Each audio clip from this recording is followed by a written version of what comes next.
All right, thanks for tuning into the Why Influence podcast, where we interview influencers about their why and why they share online. I'm your host, Jeremy Siegel, and today we have an awesome guest. His name is Jason, and Jason's got a lot of moving pieces. He's got a YouTube channel with over 130,000 subscribers. He's got a Facebook group that has over 170,000 followers. He's got an Instagram with 28K, Twitter with 20K. He's got two podcasts. I sort of dug and saw he had a third one that he doesn't do anymore. So I'm looking forward to hearing a lot about what Jason's up to these days. But yeah, first of all, I just want to say thank you, Jason, for coming on the show today. Thanks for having me. Can you give us a brief 2 to 3 sentence, introduction to what your platforms are all about? Sure, I'm a comedian by nature, and I made a name for myself on YouTube doing comedy. And from there, I have had a lot of opportunities, traditional media, non-traditional media, and lately, podcasting has been really, really good to me. So that has been pretty much like the most exciting thing I'm working on right now.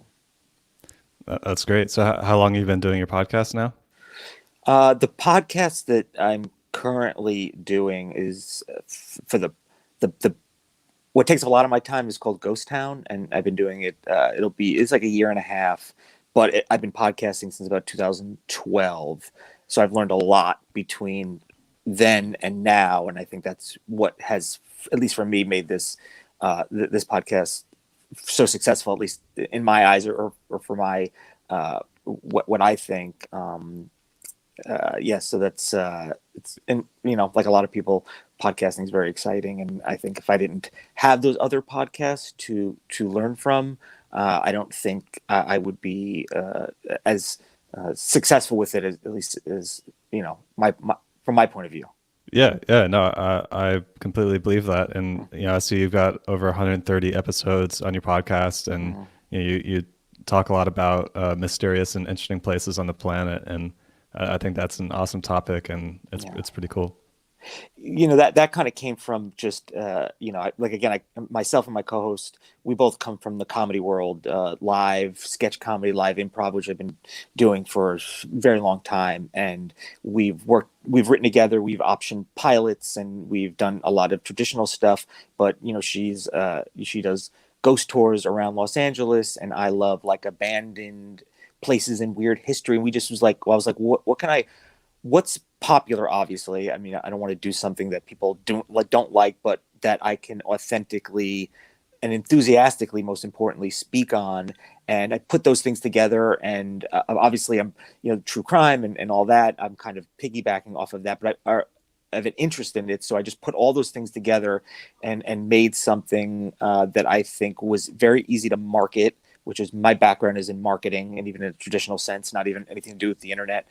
And it's done extremely well, and we had a lot of really great opportunities come from that very, very quickly, which was a very huge surprise. And it's been pretty, let's say, lucrative, is for podcasting, lucrative.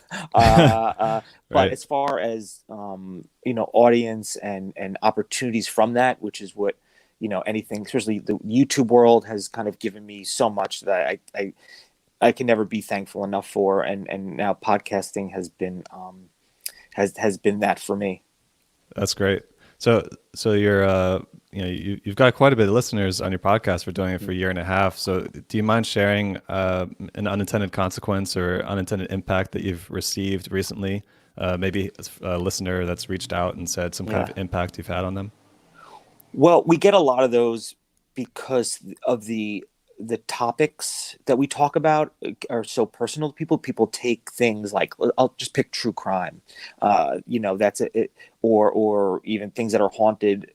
People, there's a lot of emotion that comes behind that. If you ever like watched something on Netflix, a true crime documentary, and you get so invested and you have like such a strong opinion, so the people that are already watching us are very, like a lot of podcasts, but it comes from a very emotional place, for better or worse, because sometimes people are like, I don't agree with what your point of view on this, or they get very defensive on it. So we get tons of feedback all the time, and also my host and I, we've been working together for such a long time that we are very personal personal and personable, and so we can get a lot from people, as far as having them reach out. In fact, we just had one girl who is from Central America, and she's in college in Albany, New York, which is sort of somewhat near where I grew up. Not really, but close enough. I'm familiar with the college, so I like that connection. And she is uh, because of everything that's going on right now with COVID-19, she, feels very disconnected to her fiance back in Central America. So she's like, the podcast has been something that has been, and the person, the content and the personal, kind of the personality behind it and the relationship I have with my co-host. She feels like she's just hanging out with some friends talking about things that we're all interested in, and she was extremely appreciative of that. So that was something that just happened pretty recently. And as this has been going on, everyone's kind of stuck at home. We're trying to be like, hey, listen, if you need to reach out, if you need someone to talk to, and listen, some of that's for me too. I get stir crazy, so I love talking to people about anything. I don't even care about the podcast or not. So it's not we're benefiting from it as well, but we kind of keep that open. Whereas like maybe perhaps some people are just extremely busy, and we all are, or some people are like, I keep everything very, it's one side, and the other side we're very open, and it's been and we've always been like that. That's not a new thing, but I think now people more than ever really like to reach out and just share or just connect. Yeah, yeah, that's amazing. And I think that, the fact that someone can listen to the podcast and feel like they're just hanging out with a group of friends, says a lot for, how you're approaching and how you're talking on the podcast, really engaging with talking to the listener and things like that. So you've been through, you've been sharing for a long time. So I just want to get an understanding of where that began. I know you've got like a long list on IMDb. You've got your YouTube, you got Instagram. So, were you always someone that shared and put yourself out there, or where did that journey sort of start for you? I would say it really kind of started in the days of in the 90s, because I'm extremely old. I'm 83 years old, but you know what I mean? I clean living. So in the 90s, I always loved comedy as a kid, but like with sketch comedy that was going on in the 90s, whether it be like The State or Kids in the Hall, we made sketch videos. This is, with no training, no whatever. And that was kind of the very, very first thing where I was like, ooh, I like this. I like putting things with a big video camera, and making sketch videos. And then, fast forward to, moving to California, doing live improv comedy where you can take there's nothing, and then you can make something for a half hour or an hour. And I really love live performance, and I have a little, did some theater in high school. So I think it's from doing all that, an insane amount of live comedy across the country, and sketch comedy. And then I think that's kind of like where all that started, because I had a skill, I guess you can call it, where, when the YouTube world came around, not a lot of people had that skill. It wasn't always just like a bunch of actors. It was just people that are like, I'm an interesting person, so I'm just going to talk, I'm going to vlog and talk on a camera and make a sketch comedy thing. But they didn't have, a lot of like people that were like versed in improv comedy or acting or had a background in that. So I think that's kind of where it all really started for me, like over 10 years ago. Yeah, yeah, that makes a lot of sense. You came into, the social media world, already having all this experience with improv and being on stage and being comfortable speaking in front of people. And then realizing, when you start working with people, and was an early adopter of email. Like, I was just like, oh, this is very cool. And then like AOL chat rooms. So I was very I was like, this is really cool. Even though I was like a little bit old, like, I don't know. I feel like I've always been like ahead of the curve for my age, which just puts me in a kind of a unique and precarious situation sometimes.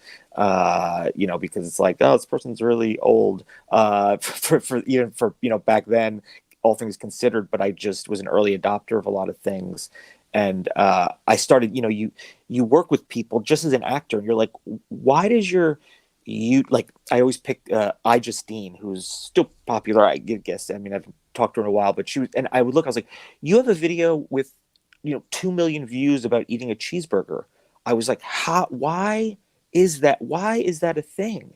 And then I was like, oh, okay, so that is a thing. Now, how do I get all those people to look at what I'm doing? And then from there, just from being a performer, I was like, how do I turn this to myself, not just being part of something for other people, which I love doing, and that's most of what I've done. But I was like, how do I point some of that Yeah. back at me? So when was that when you made that realization?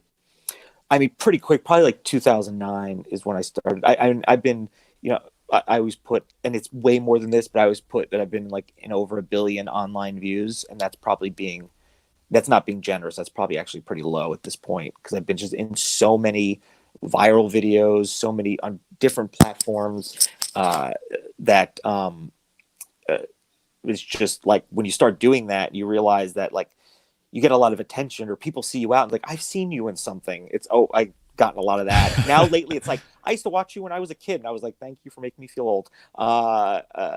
So I just kind of realized that like pretty early on. It didn't take me long to say, it's that thing of like content and distribution, right? That's always really what it is. And I realized I needed my own content, not just being part of somebody else's content, which is great, but you need to have your own content so you could get some of that equity, I guess. Yeah, that makes sense. So in 2009, you had a friend who got 2 million views eating a cheeseburger. You already had years of experience doing improv, and you loved the attention. So And then, marketing, I have like a and marketing. marketing. I worked at a mark for life insurance, so I learned a lot about direct mail marketing. This is like old school marketing stuff. I had no interest in the insurance part, but I was interested in the marketing part. So I learned a lot of stuff.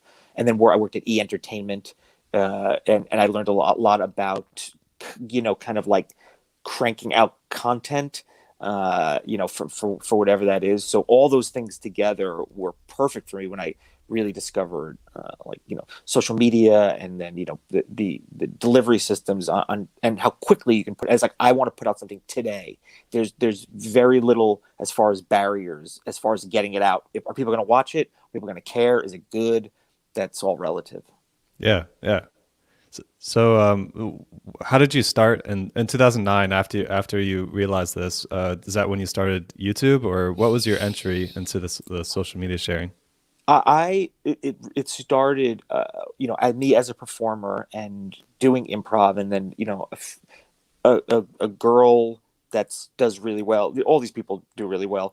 Introduced a friend of mine, and he does very well as well still, and introduced us to a guy who was directing. He had a YouTube channel. It was called Totally Sketch, and it he made a lot of parody videos, relationship based videos, and just as actors we got involved, and the videos would get millions of views each, easy. I mean that was for the most part. I mean there's one that has over 130 million just on one video alone. And I was in a lot of those videos as an actor, so that was very helpful just for identity. And then I was, around then I was like, let me make my own channel and let me do similar content because I would, I would help write some of the stuff, and it was a lot of improv. And it was, there was a collective of us. It was a sketch group, and I would just do the kind of content that I think people identified me with and that resonated with me, which would be awkward relationship stuff. Same thing I've been doing my whole life. It's self-deprecating, but it's not fake. It's real. I don't know. I was never cool, so it's like me talking about being a cool person is not genuine. So it's been very easy for me. And then I was like, let me make the kind of content that people already like seeing me in, and then just point that to myself. And then from those videos, it's like, hey, make sure you are linking my. I mean, that's all it's all about. Make sure you're linking my, YouTube channel or whatever it is, and make sure things were pointing back to me. Hmm. So even though things were getting millions and millions of views, at least a certain percentage of it was being sent back to me.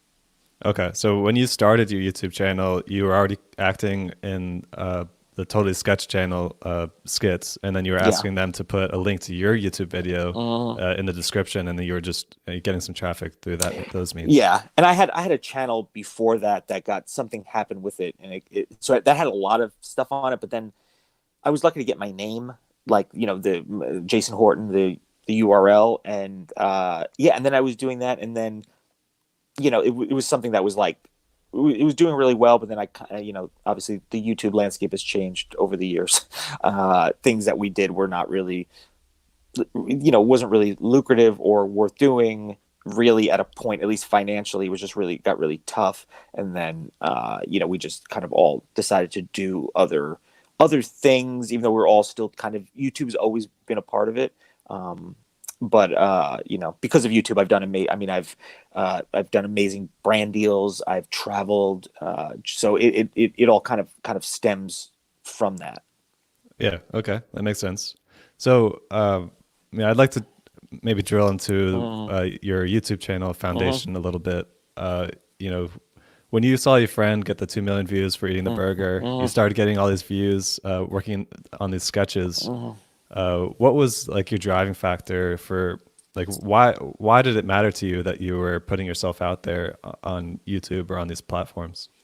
Well, you have to. This is coming from somebody who would do, live comedy and be stoked to do it in front of 10 people. So I came from, like a lot of people that just do, live performance.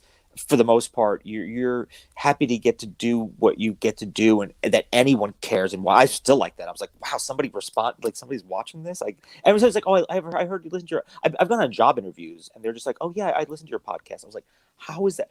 I'm always surprised that anyone, even after all this time, like that anyone, just the concept of that is always very strange to me. But I think it comes from the fact that is, you do live comedy in front of sometimes not that many people, sometimes a lot of people.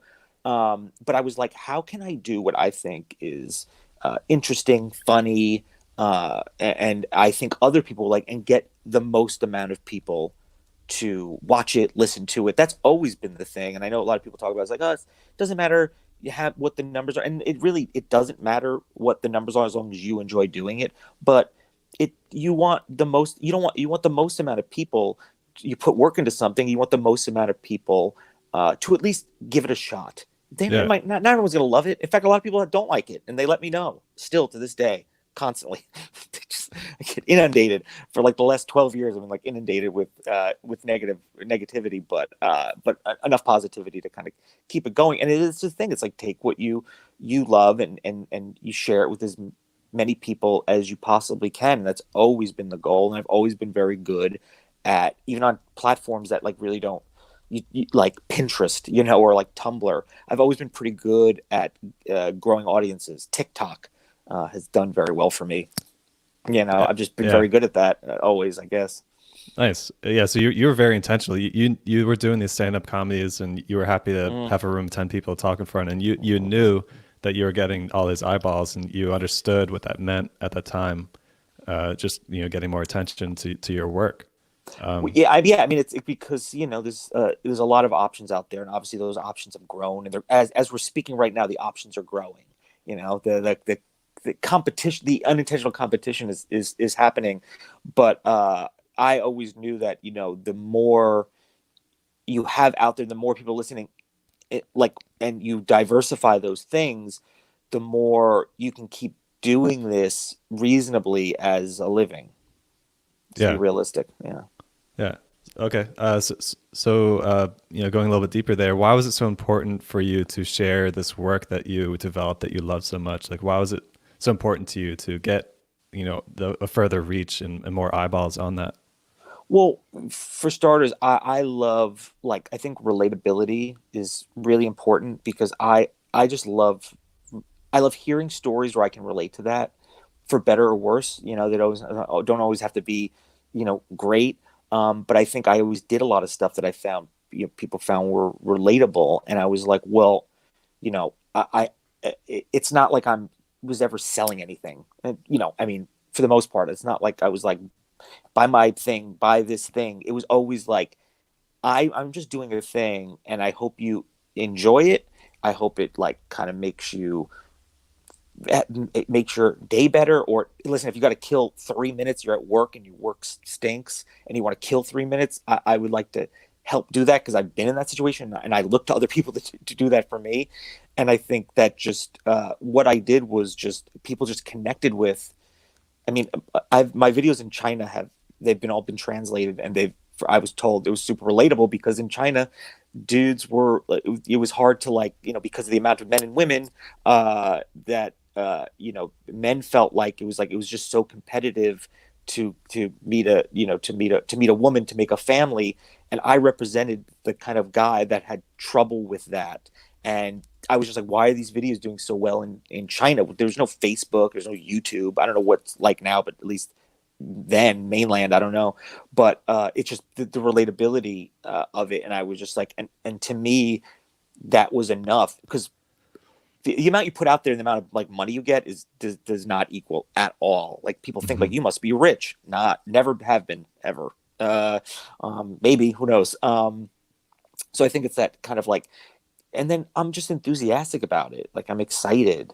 And when you're excited about something, you want to, like, if I watched something on Netflix last night, I'm very excited about it. I want to tell you about it. You got to watch it. You've had that, right? You Yeah. got to watch this thing. It's that, but it's in like this big, whether video or audio or a tweet or Instagram post or whatever it is. You just want to tell as many people about it as possible because you're excited about it. And I think that's, where people fail is they do things because they're like, we all do things that are like, listen, we do things that kind of fit what is a trend, what we fit, whatever, but you want to be your authentic, enthusiastic self in that. And I think it's because of that makes things successful, because people can listen to people talk about.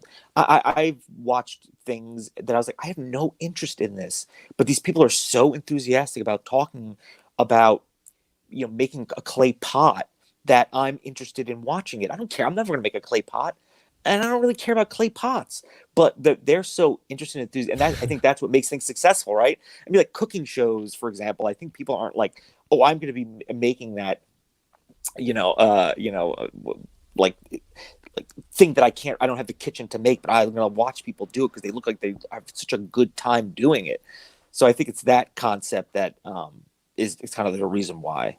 Yeah. And so you're sharing this excitement because you're excited about what it is that you're sharing.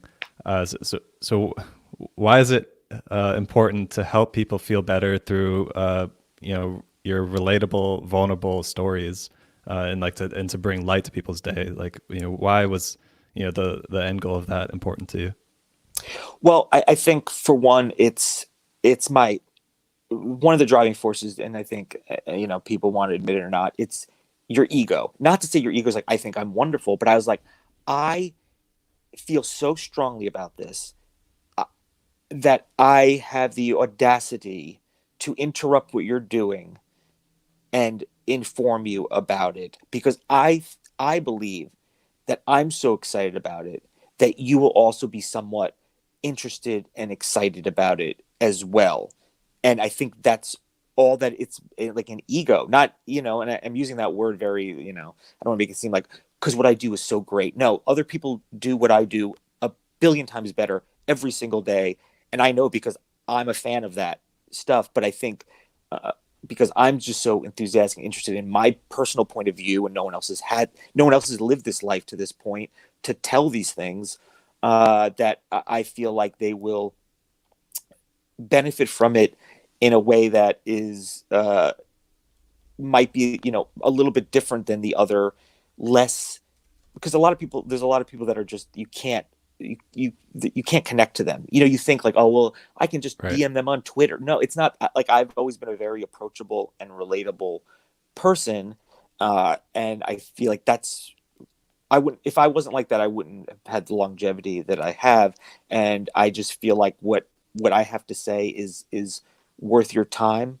And I think everyone likes comedy. I think everyone likes interesting things, whatever that is. And I just always believe that you should have the opportunity to experience that and make a decision for yourself, because obviously not everyone loves it. Or I'd be in a gold helicopter right now if everyone loved everything I did, every view, every Right. time. I'd be, you know what I mean, I'd be living a really wonderful, rich, lavish life. So yeah, I mean, I think Well, that's really all it is. yeah, I like that. So, my takeaway is that you're trying to you take the excitement that you have and share that with other people, so that you can Mm, bring them some excitement and positivity in their day, yeah. just to sort of bring positivity out there and push it out in a larger level. Yeah, and positivity is like a very like is a strange kind of word because I'm not like not like a Excitement, I motivation. guess. Yeah. I Yeah. mean, like definitely, Okay. but it comes from a place of like not. I never have ever come from like a hurtful or hateful place. Even if we're, like the podcast is not always. I mean, it's very seldom. It's like some pretty dark stuff. You know, we're comedians. We bring some levity, respectful levity to it. But yeah, like it's not necessarily like positive, but it's definitely not negativity, and Yeah. it's meant I not think to. It's meant to excitement be. was the more Yeah, the right. right word. Yeah. I just that word positivity is it gets associated with things that sometimes there's nothing wrong with it, but I'm not like a motivational. Even though I've done tons of speaking engagements, and I've consulted with and had meetings with every big platform that you can think of. I've had it either beta tested or consulted on or taken meetings with over the years. But yeah, I just do the word positivity. I just want to like not somebody who's like, here's you're not going to get a motivational quote from me. But other people, there's tons of other people out there that will do it and they'll do a great job. And Right. But yeah, you'll bring yeah. the excitement and you'll give them some excitement. I will always, even about the dark, I was like, listen, this is this. You want to hear about this? It's like I had this terrible dream last night. You have to hear it. I would never do that, but it is sometimes it is that terrible dream that I want to share because that is also very like a very real thing, just as much as like hang in there or it's like be the change you want to see in the world. There's also like let me tell you about this nightmare. But that's why, like Yeah. documentaries do so well. And most documentaries aren't like, here's this cool, great thing that happened where everyone had a great day. It's almost never like that, right? It's Right. always this journey and this story that is always like pretty tough, but it's really compelling because, people can relate, being like, yeah, I don't know what it's like to be born rich and live rich and then just be happy and get everything that I want. So these stories that I feel like I've been telling the whole time have been at least somewhat relatable, and then I look to those other people who do something similar that are relatable. And yeah, it's a little darker, sometimes it's a little, I'm always been a little self-deprecating and a little bit like kind of anti, but it's never at the expense of like hurting people or being negative or making Yeah. the world a worse place. So fast forwarding to today, your biggest passion project is Ghost Town, your podcast, and yeah, would you say that your deep level why behind that of sharing and excitement is still aligned with you, or do you think that your why has changed a bit? Well, with podcasting, which is really great, even though podcasting is a very, very, very difficult, a difficult place to like grow an audience, and I see it every day within Facebook groups or people that I talk to, and I know that it's hard. It's one of those things where you can be in the top, like I can say I'm in the top 15%, but that top 15% is miles and miles long because you say the average podcast gets 150 downloads per episode, and that's an average, and some get there's so many out there, some get less than that. But we've been lucky in the sense that I'm a very, very good marketer when it comes to the podcast. I work on it every single day in some way, shape, or form, but it's still a lot of it's still all grassroots. uh and we get a lot of feedback, and the podcast has changed.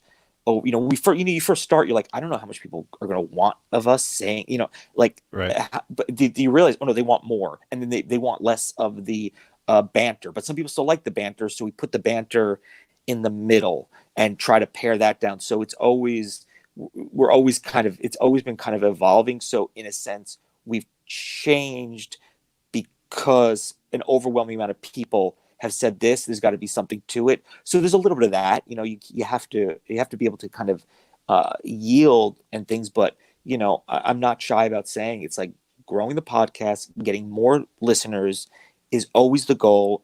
And then being able to sustain it financially.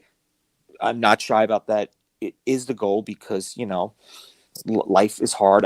We both put a lot of work into it, And but I mean, I love the marketing. I mean, I love marketing. I love it. Even though I'm not a marketing, like I don't sell marketing stuff. I just absolutely love it, and I'm very, very good at it. And it just I don't know, it's just I get a thrill out of the other side of it. And we've been also, so we have like a development deal for a non-scripted television show based on the podcast that and we've got represented the podcast, by the way. This is coming from somebody who's been in like the entertainment business for a long time. I would say that, I'm not going to say who it is, but I arguably the top 2 or 3, depending on who you ask, and entertainment agencies in the world represent the podcast. If you look on my Instagram, you could probably figure out who it is. And we've got, you've taken development meetings, development deals. I've got a book deal and based on the podcast, and my book will be out in August about Mike. It's just adjacent to the podcast. It's I love vintage history, especially I love Los Angeles, and I'm from New York and New Jersey or whatever, and I've grown up there almost a big part of my life, but I've been in Los Angeles for like 14 years. I love Los Angeles history, the darker side, the kind of grittier side, like the vintage side. So it's a book based on that with celebrities and musicians and actors that have little essays about their experience with Los Angeles. And because of the podcast, I've gotten that That's book. amazing. And yeah, so that'll be out in I'm assuming everything's not slowing down. It'll be out in August. I mean, the manuscript is in, and so listen. I never thought I always wanted to write a book, but I was like, how many books do I actually read? I was like, all right, yeah, sure, but I'll definitely. So just opportunities like that, and Yeah, it's opening doors for you. It absolutely is, because now I'm already thinking about like what's the next one. But I just love weird history. I have another podcast called Strange Year, and each year I just pick a year, and the years will repeat, but I'll pick a year, and I was like, what is something strange that happened that year? And it's just a little short, 3 to 5 minute little mini thing, which takes a very long time to because the other one is a lot of conversation. So this is every single word is scripted, so it's like it's a very cumbersome thing. But I love weird history, especially probably 40s to 2000. But it spans all over. So so I mean, if it wasn't for the comedy, to YouTube, to the podcasting, to this, if it wasn't that road, the opportunities wouldn't have come. Right. Yeah, that makes a lot of sense. And thanks for letting me dive deep into each of those. So let's talk a little bit about the Ghost Town, because that's the more recent platform that you started.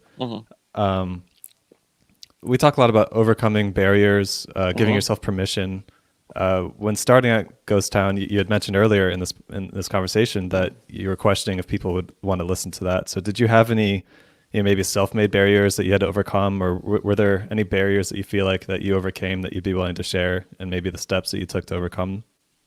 Sure. Yeah, I mean, it's nonstop barriers, because when you're we put up 2 episodes a week, not including the Patreon. So with that, there's just always a ton of barriers, and one of them is this. I don't, even though I say I'm enthusiastic and I love talking about this stuff, there's also a huge side of me. It's like, nobody cares what you think, dude. Like, I'm saying this to myself, like, shut up. Nobody cares what you think. Leave people alone. So I have that all the time. Like, I can become very reclusive, even though like I've a lot of social stuff, like on Instagram, like maybe I'll post, like I'm trying to post more, but I have this thing where it's like, the world's already filled with so much junk. Leave people alone. Stop cluttering up the things, because I mean, you see things, and I think there's a lot of noise out there, but it's not for me to say what is noise and what isn't. So I always I have a thing where I just like, nobody cares what you're talking about. Who cares? And then the existential crisis. Who cares? And I do. So like when you say that who cares, and there's so much clutter out there. What did you do to overcome that? Like, what did you tell yourself, or what kind of actions did you take to overcome that? One, I kind of give myself permission to feel like that. It's like, I don't. You have to in some way kind of talk yourself out of it, but I do give myself a little permission to kind of it's it's like a humility, but it's not me like, look how humble I am, but it's just like a humility of like how small I am in the world that happens sometimes. And sometimes I don't think like that at all. So it's not fighting every single negative thought that comes in my head, like trying to just suppress it. It's kind of like accepting it. It's what's happening. But you're putting up an episode on Wednesday. You are. That's what you're doing.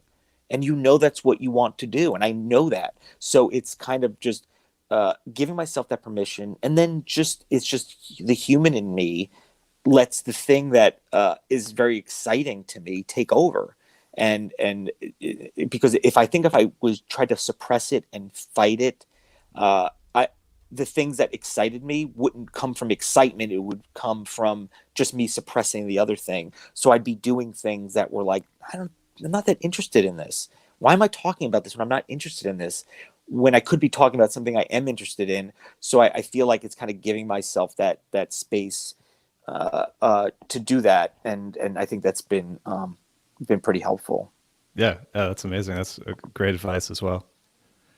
Yeah.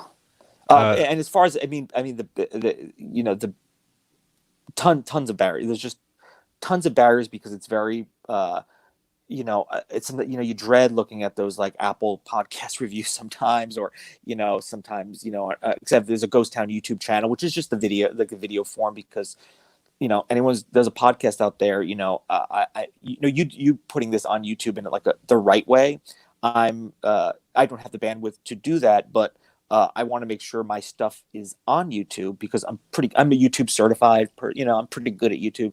But you want to make sure that, YouTube is a search engine, and you want to make sure that when people are searching something, that your thing is one of the possible outcomes of that, and not to ignore that, even though it's not a ton of fun to listen to a podcast that's just one static image.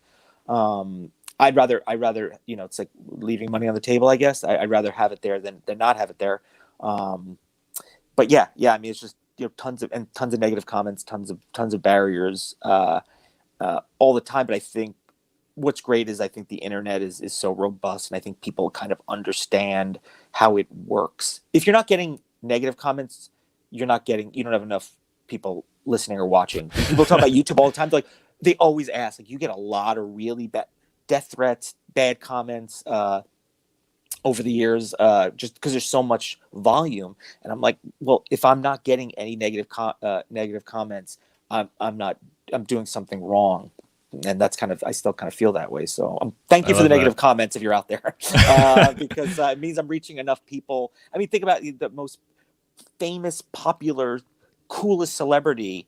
They have a ton of negativity coming their way, but overwhelmingly, they probably have a lot of positive stuff. But if they had no negative there's not enough people. You're not reaching enough people, I don't think. Yeah, I think that's a nice way to put a twist on getting negative comments. Sure, once you start getting some of those, you're onto something. If they're all negative, like, again, on the opposite side, if they're 95% negative, and then the 5% that are positive are not the people you want to give you positive, you don't want to align with, that's another story. But I'm not talking about that. Right. A little more. I don't want you to think like just being hated is good or anything like that. Yeah, just trying to get a bunch of negative comments. There you go. It's easy. Hey, listen, you can actually, you know what? I think when people try to do it, they don't get it. I think it has to come authentically. I agree. Really happen. Yeah, I think authenticity is really important. Yeah. So if you don't mind me drilling a little bit into it, you've got this YouTube channel, you've got this Facebook page that you've built up quite a bit. And I don't use that. It's weird. You ever been like, I'm just in the mood to, eat Italian food or I'm just in the mood to watch, dramas. I get like that with social media. Like I run hot and cold. Facebook, I think it's because I'm not doing as much video. And for me, as far as my Facebook fan page, I don't know when the last time I've even uploaded it, but I am now lately, because TikTok has done very well for me. I was an early adopter when it was Musical.ly, and I've worked with TikTok directly, and they've been always very cool to me. I just hit 500,000 followers on TikTok. Grown man. Wow. Congratulations. Grown man. grown man half follows. But there's a lot of celebrities and a lot of they've been trying to age up, I think, for a while. So it's not like a huge surprise. And I was kind of part of that kind of that thing, and they're just very cool. Progressive, cool, interesting company.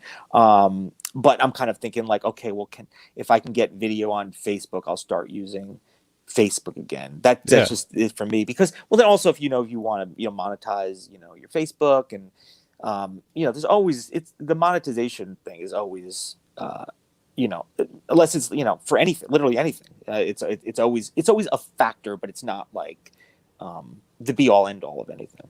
Yeah, that makes sense. And I think that you come across as someone that's really all in into the projects that you're working on. So if you're all in onto the podcast or all in into TikTok, you don't have the energy to keep up with the Facebook and YouTube. It's hard. Like I try to get a one tweet out every week or couple of days. I try to get like Instagram to at least have something current on there, because I do get a lot of, because of TikTok and because of some other things, I do get a lot of actually Instagram, whatever you want to call it, impressions or people kind of coming through. So I want to make sure that I'm not falling off, but like, I have like, 1.5 million impressions on Pinterest. So it's like, but that's, I have a blog, and, traffic, you want to get traffic to the blog and traffic to the podcast. And it's a great way to do that. So don't sleep on Pinterest. I mean, I sort of have it figured out, but other people have it, the bloggers out there really really have it figured out. So.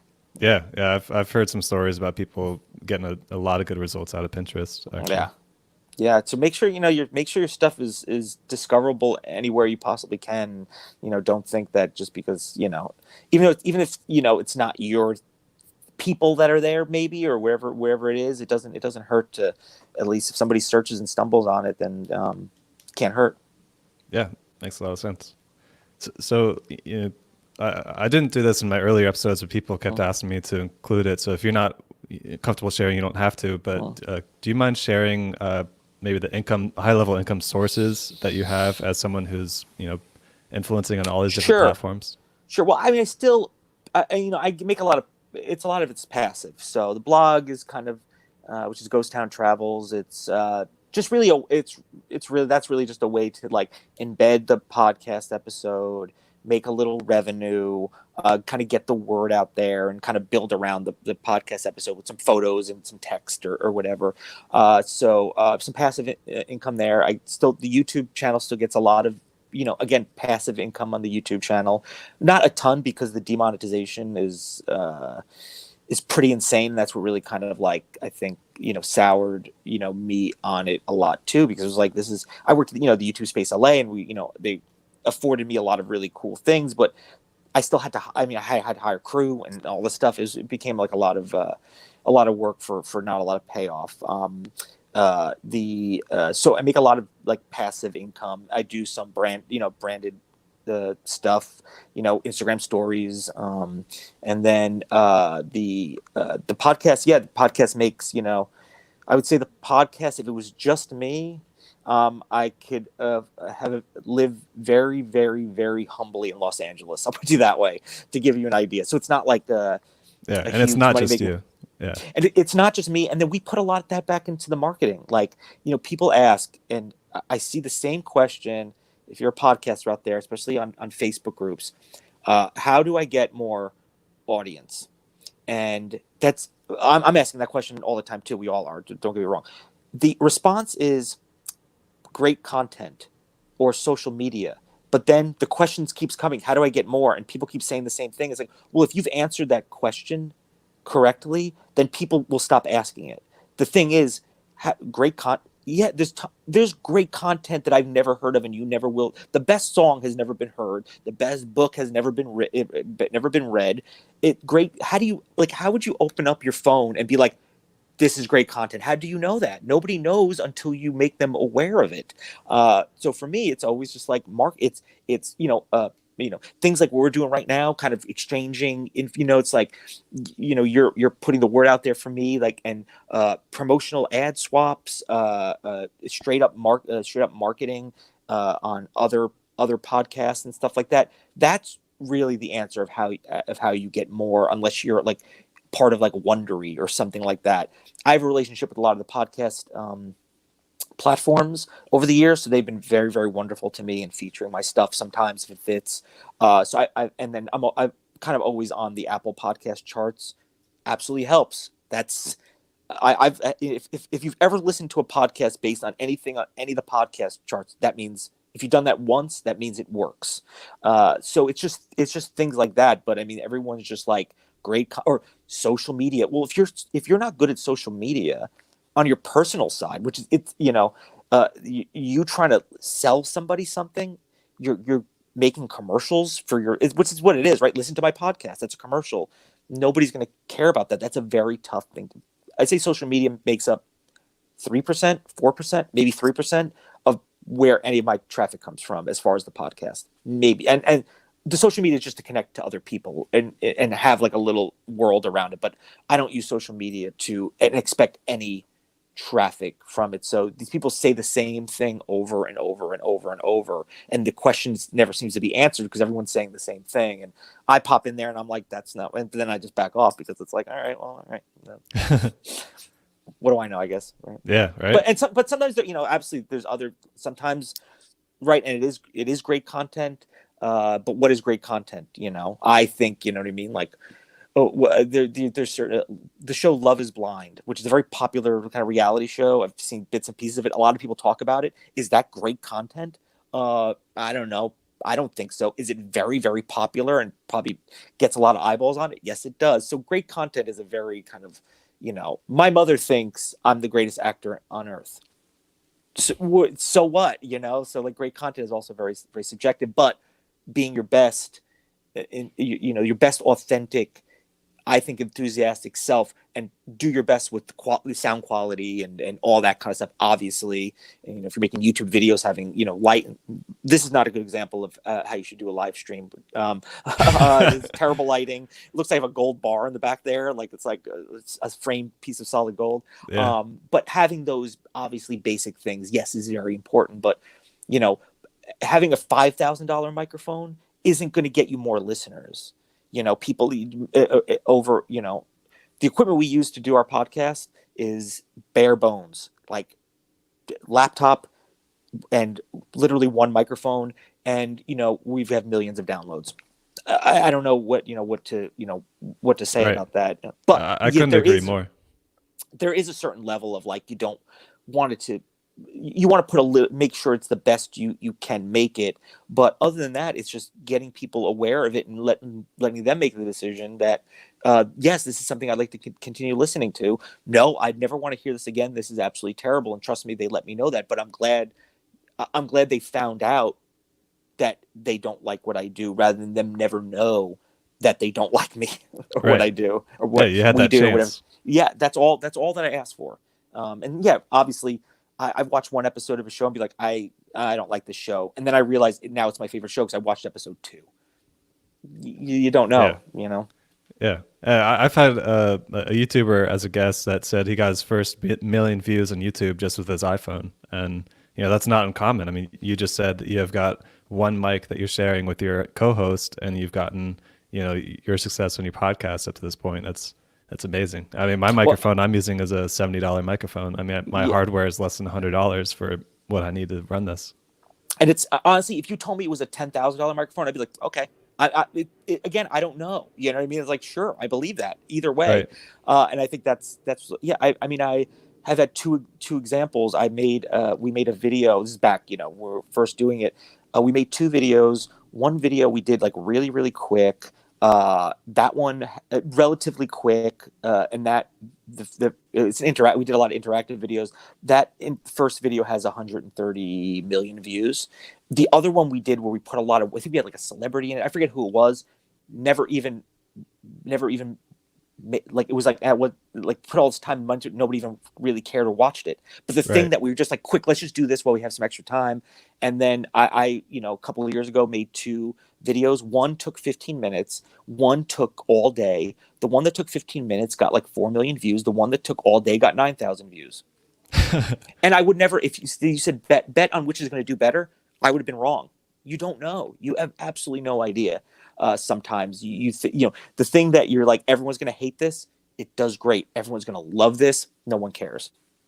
Right. Yeah. Even when I started my podcast, I was doing audio only. I mean, my sharing journey, so I wasn't doing Sure. live streams or videos. But even my first three, I re-recorded myself every time I spoke to give myself permission to do that.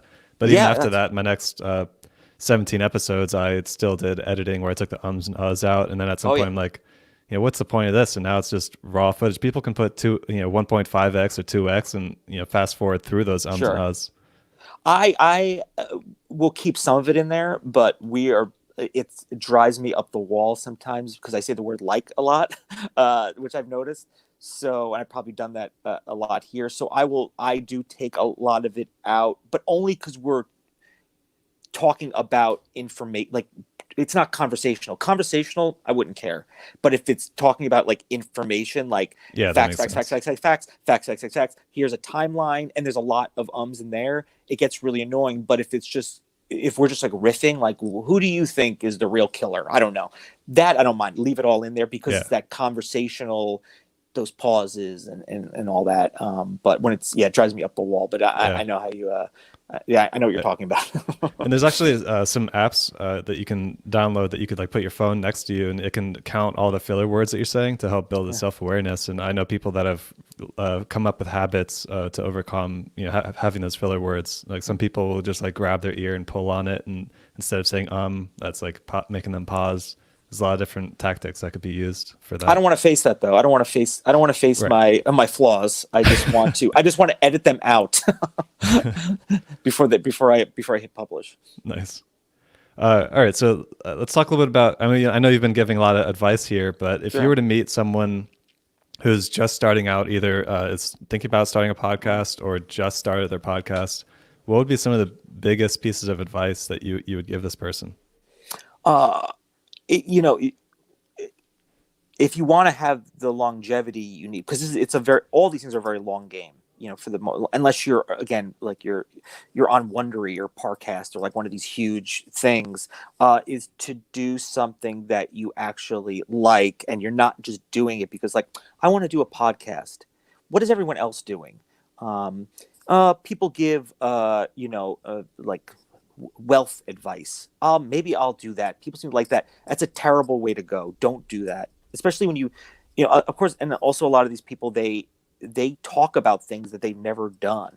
Like, how to grow your Instagram really huge. And then I look at your Instagram, I was like, but your Instagram's not really huge. Why didn't you do that for yourself? I think it's just repackaging that's a pet peeve of mine. A lot of people just repackage other people's or other facts and information and then sell it to people as if it's their thing. And like, it's not my jam. I kind of like to be living proof of what that is. I don't want wealth information from somebody that's, living in their car, frankly. I mean, I don't know. That's not to say they don't really have, and it's not to say you don't have good advice, but it's like, I want people to kind of like live it and breathe it. Do something that you are enthusiastic. I think it's better to do something like the history of bottled water. If you're really, really interested in that, I think that will do better than picking something like true crime, which is a great thing to be a part. But if you can authentically do the history of bottled water, I might be interested in that. Yeah, there's not a lot that out there. Like, I want to know how did bottled water become so popular? Maybe I will do this. I don't know. I'm just putting it out there. It's my idea. You seem pretty passionate about it. No, but it's that thing where it's like, I think you should. That's why people wonder why people are successful on YouTube. They're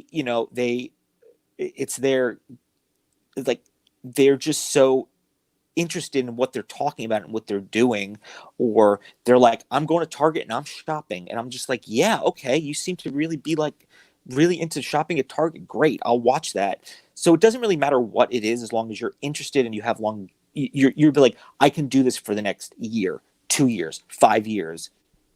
If you're like, well, I don't know, I just might lose interest in 2 months. Don't. So much work. There's so little reward. We were very lucky right away. We got a lot of attention within the first like 2-3 months, and obviously it goes up and it goes down, but we got very, very lucky right away. But it's a long, I mean, I have another podcast. I know it does okay, but it's not like killing it. Like, but I love doing it. I don't care. It still gets a decent amount of listens, but it's not like it's barely monetizable listens. I'd call it. It's monetizable, but I'd say barely monetizable listens. So that's the very, very, very first thing, and then have like a. I think the title of your podcast is so important. Like I've learned that like vague things, having good artwork, and just having like a really good couple of episodes ready to go, and then always if you're somebody who's like, well, it takes me a month to prepare an episode, I wouldn't do it. To be totally honest with you, I just wouldn't do it. Be able to kind of have things where you're like, I'm sick this week. A lot of people are sick right now. I think about that too. I was like, oh man, I should be like, get myself ahead of the game here. Think about those things. And just, I think whether it's YouTube or anything, it's like the thumbnail is so important on YouTube. People kind of ignore that. I was like, nah, it's like probably the most important. I've run channel managed huge YouTube channels, back end, front end. And we would spend so much time in the thumbnail. You would not believe it. And that's so important. So it's just things like that, is like having a good front facing thing, and be excited about doing it, whether you get, 2 listeners or 2 million listeners. And, that's probably how I would start things. I think a lot of people start things. They want to do a podcast. They don't have anything they want a podcast about. They just want to do a podcast. And I think that's great, but you got to find the thing that you're interested in doing, because it is tough. Tough to get an audience anywhere. It's tough to get an audience anywhere. But podcasting, everyone knows how to, like, if you had a Facebook video, you'd be pretty, like, it's not hard to be like, hey, do you know how Facebook works? Great grandparents at this point know how to use Facebook. It's not like a thing like, oh, my parents are on Facebook. No, that's grandparents and great grandparents know how to use Facebook. That's an easy sell. Podcast is still like, where do I look? Oh, I have an Android. Apple Podcast doesn't work for me. Just barriers, tons. We talk about barriers. Podcasting is all barriers. Nobody knows. That's why I advertise on podcasts, because they're already there, and telling somebody to go from, Instagram to a podcast is honestly brutal. It's like really, really tough. Yeah. Plus those platforms want you to prefer you to be on platform. Why does Instagram want you to go to Apple Podcasts or Stitcher or whatever? Why would they want that? Stay on Instagram, where we can sell you something.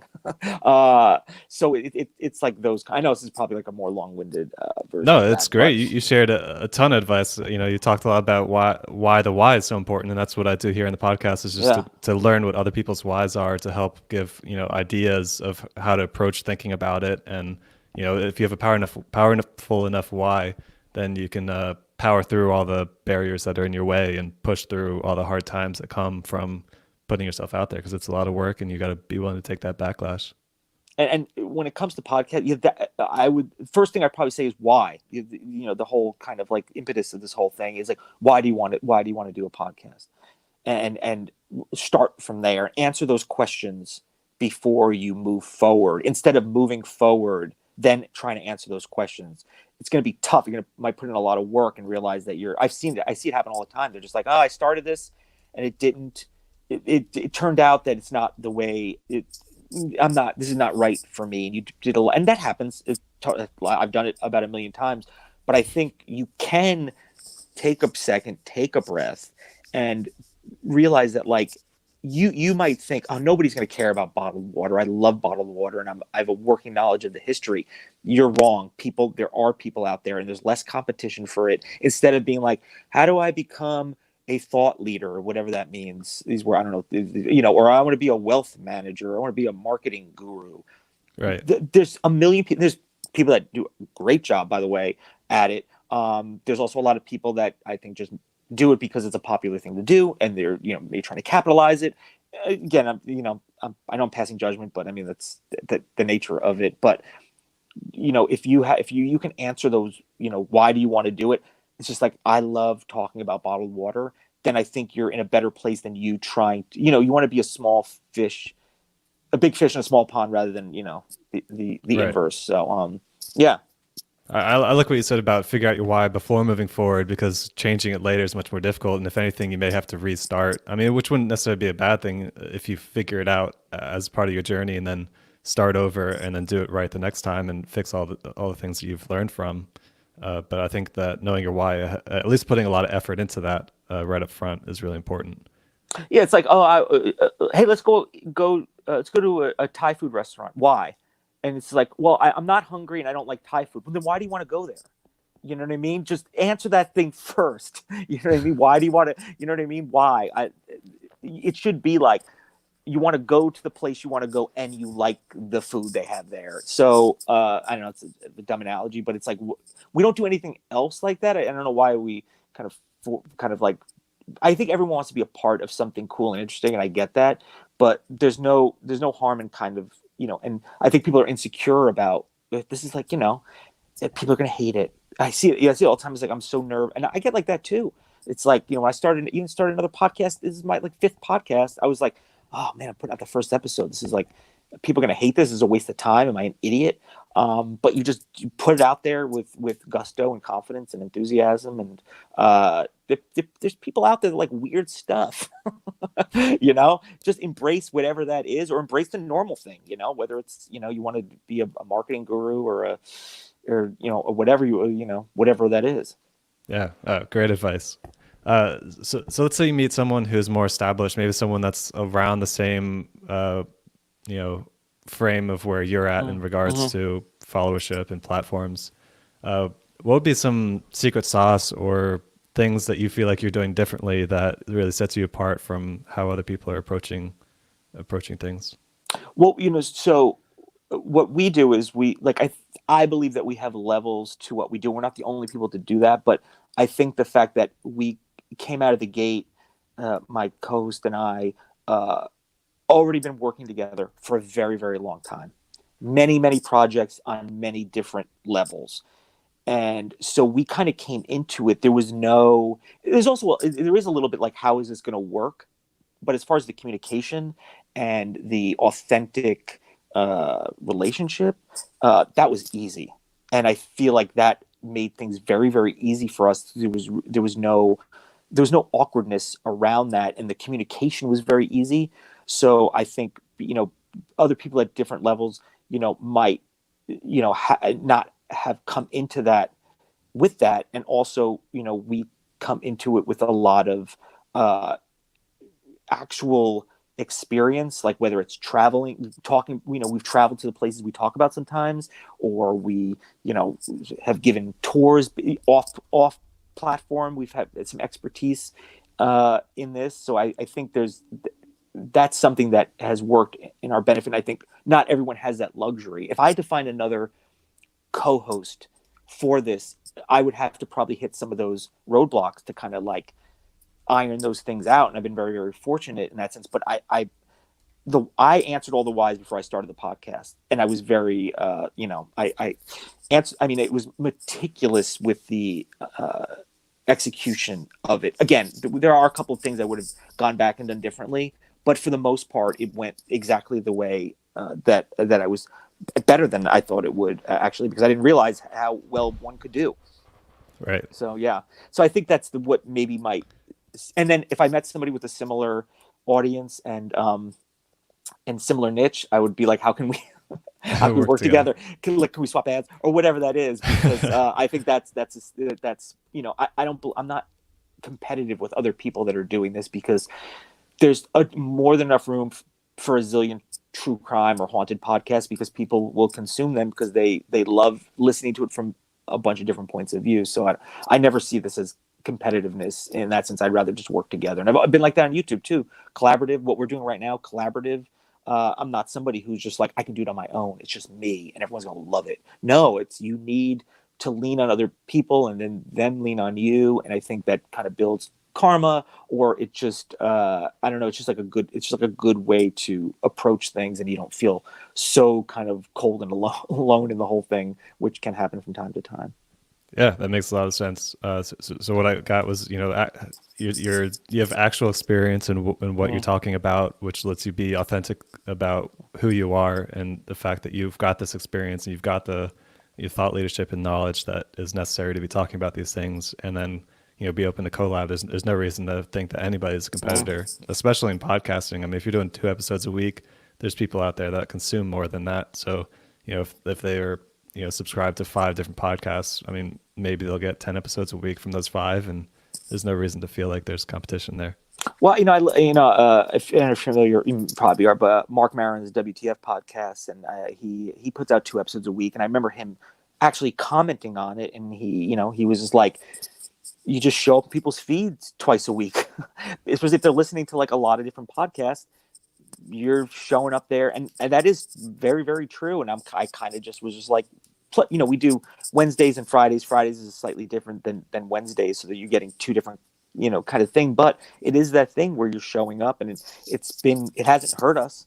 If we went back down to once a week, would it be better? I don't really know, but I kind of like doing it twice a week. It's just more downloads, and frankly, in theory, more places to put ads, dynamic or otherwise, Right. or to us first. If we're doing a live show, if we're doing a festival, it's just another opportunity to, we have a Patreon. It's just another opportunity to kind of get that out there. If Yeah. you can do it, Yeah. if you can do it. All right. So, before I open, I appreciate that advice, by the way. Before I open the floor for you to talk a little bit more about yourself, which I'm going to put links to all of your stuff on my website, whyinfluence.com. But, knowing the listeners that we have here on this podcast and what we've been talking about, do you have any last words for our listeners here today? Yeah, I would say, put out as much stuff as you can, but with that, put your best, authentic, real, for better or worse self into all of those things, and let that be the deciding factor, instead of just like, I think volume is great, but it's better if it's less volume and more you, and more real. But I'm always encouraging, like, there's a lot of stuff out there, and you should be a part of that as much as humanly possible. Awesome. Yeah, I love that. More you, more real. Just be Yeah. authentic. Yeah. All right. So what's the best way for people to get a hold of you? I'll put links to all of your socials. Sure. I didn't find your TikTok before this, so I'll find that and make sure that's linked in there. Yeah. Well, But my Instagram and TikTok are the Jason Horton. So it's just Jason Horton with THE in front of it. You can message me on Instagram, the Jason Horton. Yeah, that's probably the best way to, we can kind of continue from there. awesome. Well, Yeah. but before I let you go, do you have any feedback from me on this podcast? Like maybe how it's been for you as a guest? Any feedback on, you talked about the importance of the name on the podcast, or anything that's come up for you? I like to get feedback before. Yeah. letting you Yeah. go. I mean, well, listen, the word, I've been working in the world of like influencer, was making a living for a long time. And so it's, I know what I'm getting with the name Y Influence. There's a 94% chance I know exactly what I'm getting myself into, which I like. So, because sometimes I don't really do a ton of preparation, frankly. I like to just kind of take it as it comes, because, again, I've been improviser. I kind of been rolling with the punches for a very, very long time. But yeah, I mean, I feel like the Y is perfect for what I want to talk about, and what I've kind of been thinking about for a while, as far as like when people are doing stuff, especially with podcasting lately, and same with YouTube. But I think podcasting lately, because it's just such a, there's, you don't need a video camera. It's just so easy to get it out there. But it is that why, and I think that's a really important thing that people aren't asking themselves enough. And I think that it's good that you're specifically kind of focusing on that. I mean, I know it branches out, but I think that's a really important thing, because I think some people don't have that answer, and that's a problem that can be solved. But I think it's good that you're kind of maybe putting people to task in a sense, or whether you are passively or not, but you're actually, why am I doing that? Why am I doing this? And it's also a very kind of like existential thing, like so I think it's a really good, again, the names of things that are clear are super important. If it was like Jeremy's chat, I'd be like, I don't know what Jeremy chats about. bottled water, history bottled water, which would be exciting. I mean, I'd be excited to talk about that. But that's my idea. Remember, don't anyone take it. No, you can take it. Just credit me and give me 20% of what you make. Yeah, so I think it's having a clear, and I knew what I'm getting myself into. And I know I rant and ramble, but I've been talking about this stuff on different scales for like the last 11, 12 years. And I love talking about it. So I know I can probably. You were like, "Did you really answer the question?"